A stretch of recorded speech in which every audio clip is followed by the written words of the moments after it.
નમસ્કાર. GT set hospital માનવીય અભિગમ સાથે ગરીબ અને મધ્યમ વર્ગના દર્દીઓ માટે આશાનું કેન્દ્ર બની.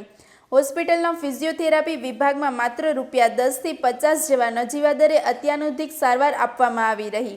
જ્યાં ખાનગી હોસ્પિટલોમાં એક સેશનના ₹300 થી ₹500 સુધી ચાર્જ લેવાય છે, ત્યાં જીટી સેટ હોસ્પિટલ ટ્રસ્ટના સહયોગથી ઓછી કિંમતમાં ઉચ્ચ ગુણવત્તાયુક્ત સારવાર ઉપલબ્ધ કરાવે છે. દરરોજ 200 થી વધુ દર્દીઓ ફિઝિયોથેરાપી વિભાગમાં સારવાર લઈ રહ્યા છે. ઓછા દર હોવા છતાં અહીં અદ્યતન સાધનો અને અનુભવી સરકાર માન્ય ફિઝિયોથેરાપિસ્ટ દ્વારા સારવાર આપવામાં આવે છે.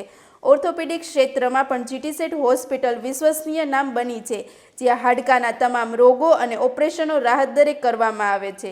વધુ સમાચાર માટે જોડાયેલા રહો આરપી ગુજરાત ન્યૂઝ, રાજકોટ. નમસ્તે, હું ડૉક્ટર દેવાંગી વૈષ્ણવ છું, chief physiotherapist GT set orthopaedic હોસ્પિટલમાં. લગભગ 3 દાયકાથી અહીંયા કાર્યરત છું અને અહીંયા અમે લગભગ રોજના 200 પેશન્ટ્સને સારવાર આપીએ છીએ અને એકદમ નજીવા દરે સારવાર દેવામાં આવે છે, પણ સાથે ક્વોલિટીમાં કોઈ જાતની કોમ્પ્રોમાઇઝ થતી નથી. અમારી સંસ્થા ઓર્થોપેડિક હોસ્પિટલ છે, પણ અમે ફિઝિયોથેરાપી માટે દરેક સ્પેશિયાલિટી કે દરેક ટાઈપના પેશન્ટ્સને અમે ડિપાર્ટમેન્ટમાં સારવાર આપીએ છીએ, જેવા કે પેરાલિસિસ છે, પછી સેરેબ્રલ પાલ્સી છે, પછી કોઈ નર્વ ઇન્જરીઝ છે, પીડિયા કોઈ પેશન્ટ હોય એને નવજાત શિશુને કોઈ તકલીફ હોય, ટોર્ટિકોલિસ જેવું હોય એવાને, કોઈને બીજી કોઈ અમુક યુરિનરી ઇન્કોન્ટિનન્સ પોસ્ટ પ્રેગ્નન્સી કે કાંઈ હોય, પ્રી પાર્ટમ પેશન્ટ્સને સગર્ભા સ્ત્રીને પ્રી પોસ્ટ પાર્ટમ કસરતો કરવાની હોય, એટલે you name the field in medicine અને અમે લોકો એમાં સારવાર આપીએ છીએ.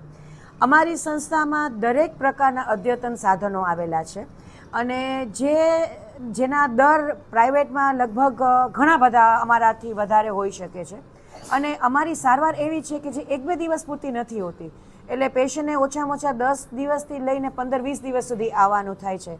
તો જે અમારા ટ્રસ્ટીઝનો જે હેતુ છે કે સર્વિસ ટુ ધી સોસાયટી, કે મોટા ભાગના લોકોને અમે પહોંચી શકીએ, સારામાં સારી સારવાર આપી શકીએ with no compromises in quality of the treatment. અમારે અહીંયા ડિપાર્ટમેન્ટમાં અલગ અલગ કેબિન્સ છે, એટલે દરેક પેશન્ટ્સની પ્રાઇવસી પણ જાળવાય છે અને મારી એક આખી ટીમ છે 4 ફિઝિયોથેરાપિસ્ટની, એટલે અમે દરેક પેશન્ટ ઉપર પર્સનલ એટેન્શન આપીને સારવાર આપીએ છીએ. એટલે કોઈ પણ પેશન્ટ અમારા નજર હેઠળથી 200 પેશન્ટ હોય તો પણ દરેક પેશન્ટની અમને જાણકારી હોય છે.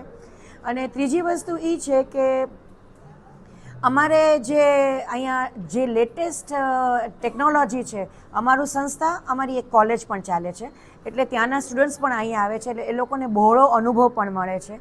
અને અમારે એવું નથી કે ચાર્જીસ ઓછા છે એટલે we cater to only lower strata of economic strata, એવું નથી. અહીંયા ડિગ્નિટરીઝ બી આવે છે, ગવર્મેન્ટ સર્વન્ટ્સ બી આવે છે, કમિશનર ઓફ પોલીસ પણ આવે છે.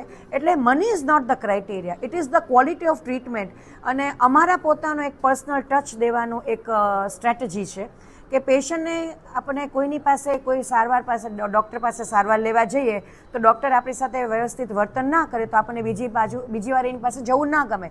અમારા દર્દીને તો અમારી પાસે ઘણા બધા લાંબો ટાઈમ સુધી આવવાનું હોય છે, એટલે અમારો એવો અભિગમ રહે છે કે અમે પેશન્ટને જેમ બને એમ કન્જીનિયલ એટમોસ્ફિયર આપીએ, એક હૂંફાળો ટચ આપીએ અને એક હોમલી એટમોસ્ફિયર આપીએ કે એને અમારામાંય વિશ્વાસ બેસે, અમારી સારવારમાંય વિશ્વાસ બેસે અને એને લાંબો ટાઈમ સુધી અહીં આવવાનું થાય તો ખુશીથી એ લોકો આવે.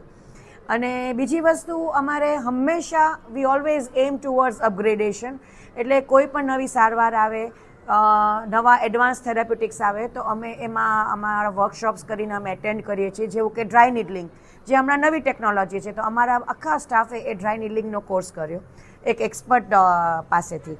એટલે કોઈ પણ નવી સારવાર આવે છે એનો અમે ધ્યાનમાં રાખીએ છીએ અને જેટલા લોકોને વધારે નવી ટેકનોલોજીથી અમે સારવાર આપી શકીએ એ પણ આપીએ છીએ.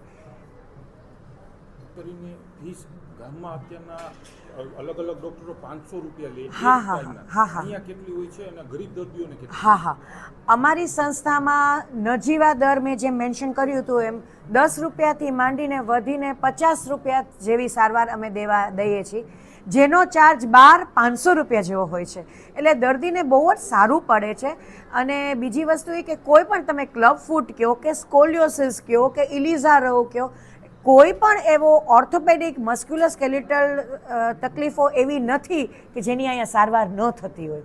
ન્યુરોલોજીમાં પણ પેરાલિસિસના હેમિપ્લેજિયાના પેશન્ટ્સ આવે, પછી બાળકો સેરેબ્રલ પાલ્સીના બાળકો આવે, પોલિયો તો હવે બહુ ઓછા બાળકો આવે છે, પણ કોઈ પણ તકલીફો હોય જેની અહીંયા સારવાર ન થતી હોય એવું નથી.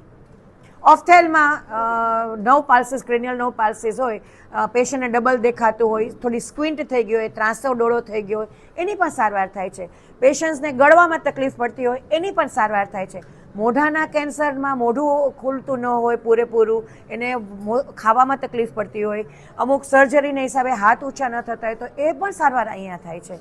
એટલે બને ત્યાં સુધી દરેકે દરેક સ્પેશિયાલિટી જે આપણે મેડિસિનમાં છે એના દર્દીઓને અમે સારવાર આપીએ છીએ. આપણી આવી 3 સંસ્થા છે આખા રાજકોટ શહેરમાં. એક નિર્મલા કોન્વેન્ટ સ્કૂલ પાસે, સ્કૂલની નજીક છે, જ્યાં અમારી કોલેજ પણ કાર્યરત છે અને બહુ સારી રીતે ત્યાં પોસ્ટ ગ્રેજ્યુએશન પણ થાય છે અને પીએચડી પણ હવે તો ચાલુ થઈ ગયું છે. અમારા જે પ્રિન્સિપલ છે એ ગાઈડ છે અત્યારે પીએચડીના, એટલે એ છે. અને બીજી આપણે 80 ફૂટના રોડ ઉપર ભક્તિનગર સર્કલ પાસે છે, એટલે ત્યાં પણ સેમ છે. દરેક જગ્યાએ અદ્યતન સાધનો છે, દરેક જગ્યાએ એડિક્વેટ સ્ટાફ છે અને દરેક જગ્યાએ ચાર્જીસ એકદમ રાહતતમ છે.